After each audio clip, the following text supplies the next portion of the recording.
La crise de l'immobilier est maintenant tellement importante que même les notaires sont en difficulté. Merci Bruno, merci Emmanuel, merci à tous ces merveilleux gouvernants qui nous ont mis dans une panade noire.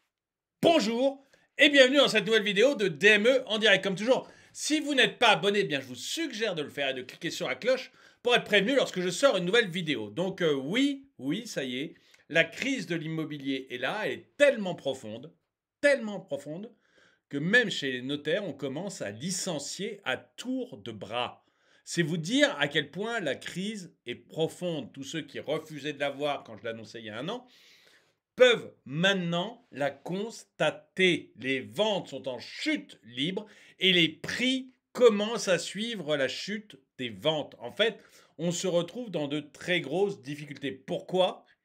Eh bien, d'une part, parce que l'État a dépensé de l'argent de manière complètement folle, ce qui a entraîné l'inflation. Ça, plus une BCE qui mettait les taux à zéro, ça a entraîné l'inflation, ce qui fait que la BCE a été obligée d'augmenter les taux, ce qui fait que plus personne ne peut acheter. J'ai fait une vidéo il n'y a pas très longtemps, les montants maintenant d'apport personnel, c'est plus de 70 000 euros, ou que vous habitiez en France, 270 000 euros si vous êtes en Île-de-France. Les taux font que pour trouver un logement, il faut gagner plus de 5 000 euros par mois. À deux, bien sûr. Hein. Plus de 5 000 euros par mois pour pouvoir emprunter pour acheter un logement de 300 000 euros, je précise. Mais tout ça, ça a entraîné une chute des ventes. Vous avez en plus eu le génie de mettre le DPE qui a fait que ça a sorti une grande partie des appartements et des maisons de la location pour les mettre en vente, donc d'augmenter le nombre de vendeurs, mais en face, vous n'avez toujours pas d'acheteurs. Tout ça va entraîner une crise de l'immobilier, une chute des prix de l'immobilier qui sera extrêmement sévère. J'ai fait une vidéo sur Droma Economy, ma chaîne principale, il y a quelques temps, pour montrer que le risque calculé par l'INSEE, il est de 37% de chute.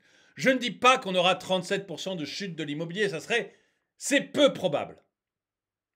Mais c'est un risque qui existe. Et vous allez voir que finalement, le fait qu'il y ait beaucoup moins de ventes, justement parce qu'on est sur le point de bascule, eh bien, point de bascule qui peut nous entraîner soit vers une reprise de l'immobilier en milieu d'année prochaine, soit un écroulement.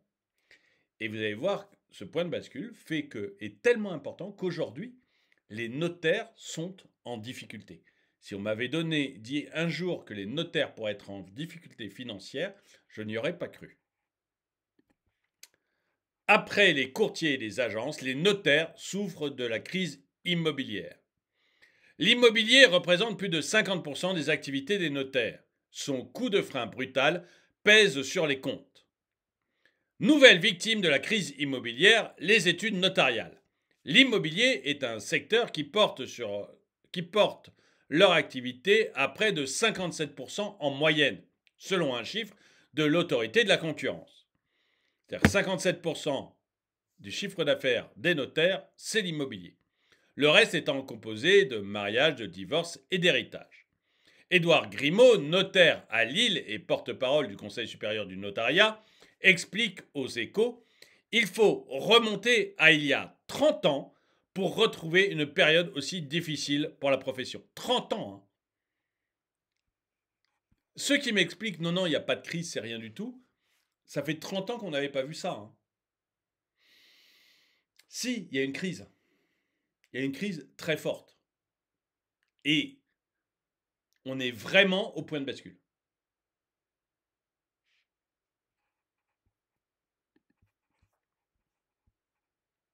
À tel point que des licenciements auraient commencé dans les études très dépendantes de l'immobilier ou de la promotion immobilière comme à Lille, Nantes ou Marseille.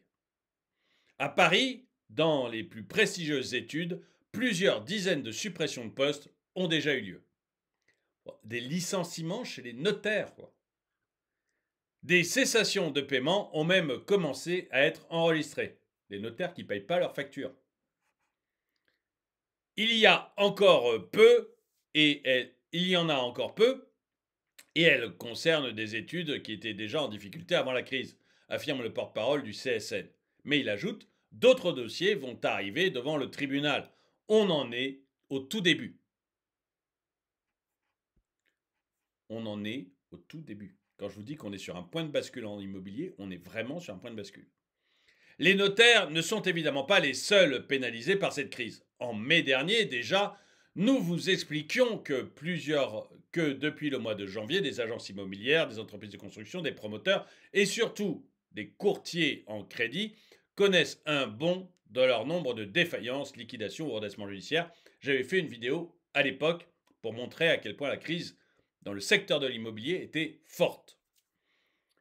Selon les données transmises par la société spécialisée Altares à BFM TV, sur les 4 premiers mois de l'année, les défaillances des promoteurs sont en hausse de 53,8%.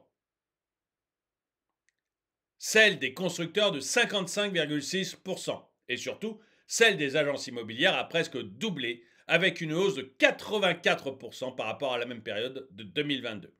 Le nombre de défaillances des courtiers a atteint 142 en un an en avril, soit une hausse de près de 78% par rapport à la période précédente.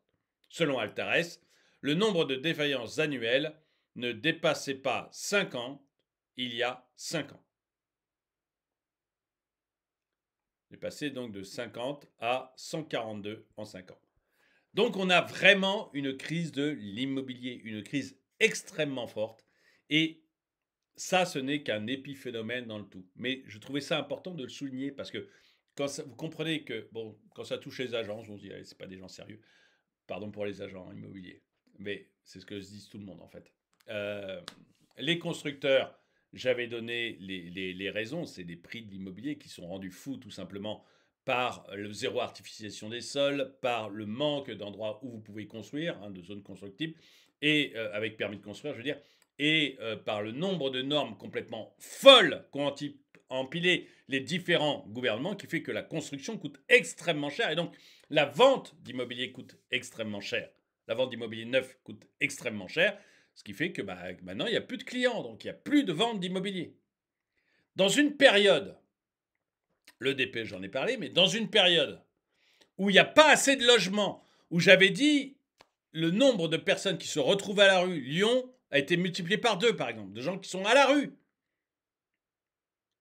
Le nombre d'étudiants qui dorment dans des tentes, dans des campings, est en progression gigantesque. Un étudiant sur 10 arrête ses études à cause de ça.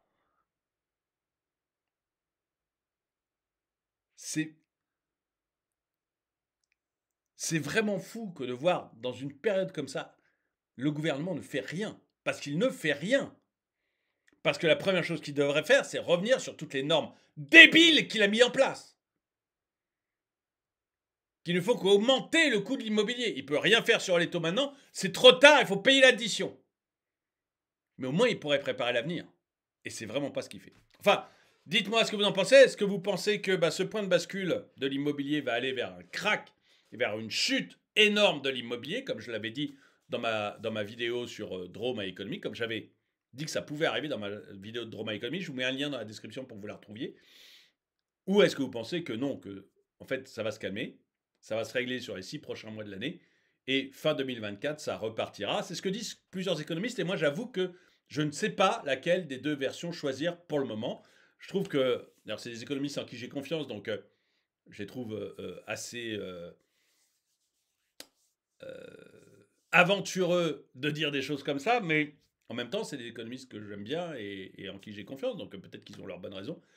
Moi, j'avoue qu'actuellement, je ne sais pas comment me situer. Dites-moi, vous, comment vous situez. En tout cas, merci d'avoir regardé cette vidéo. Mettez-lui un pouce vers le haut, commentez-la, partagez-la. Merci à tous ceux qui soutiennent la chaîne. Et moi, je vous dis à très bientôt.